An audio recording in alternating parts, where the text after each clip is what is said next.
ইরানের শেষ রাজা মোহাম্মদ রেজা শাহ পাহলভীর জ্যেষ্ঠ সন্তান ও ক্রাউন প্রিন্স রেজা পাহলভী ক্ষমতায় গেলে দেশটির সামরিক খাতে পরমাণু কর্মসূচি বন্ধ এবং যুক্তরাষ্ট্র ও ইসরায়েলের সঙ্গে শত্রুতার অবসান ঘটানোর প্রতিশ্রুতি দিয়েছেন। পাশাপাশি তিনি ইরানকে একটি সমৃদ্ধ, স্থিতিশীল ও শান্তিপ্রিয় রাষ্ট্র হিসেবে গড়ে তোলার পরিকল্পনা জানিয়েছেন।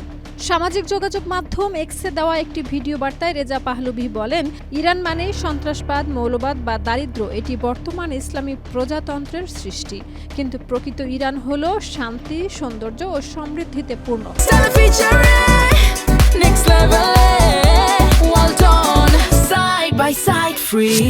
তিনি আরো বলেন, ইসলামী প্রজাতন্ত্র পতনের পর পুরনো ইরান পুনরায় জেগে উঠবে।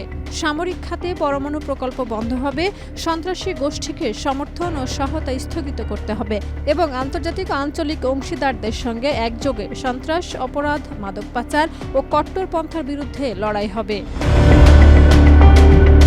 রেজা পাহলভী আশা প্রকাশ করেছেন, মধ্যপ্রাচ্যে ইরান একটি স্থিতিশীল ও মিত্র রাষ্ট্র হিসেবে পরিচিত হবে এবং বৈশ্বিক নিরাপত্তার বিষয়ে দায়ীশীল অংশীদার হিসেবে কাজ করবে। তিনি যুক্তরাষ্ট্র ও মার্কিন নাগরিকদের সঙ্গে বন্ধুত্বপূর্ণ সম্পর্ক স্বাভাবিক করতে চান এবং ইসরায়েলকে রাষ্ট্র হিসেবে স্বীকৃতি দেবেন। এছাড়া আব্রাহাম ও সাইরাস চুক্তি বিস্তারের মাধ্যমে ইরান, ইসরায়েল ও আরব বিশ্বকে সংযুক্ত করার পক্ষে থাকবেন। ইরানের শেষ শাহ মোহাম্মদ রেজা শাহ পাহলভী 1979 সালের ইসলামী বিপ্লবের আগে দেশত্যাগ করেছিলেন এবং 1980 সালে মিশরের কায়রোতে মারা যান। তার মৃত্যুর পর তার পরিবারের সদস্য ও শাহপন্থীরা রেজা পাহলভীকে ক্রাউন প্রিন্স ঘোষণা করেন।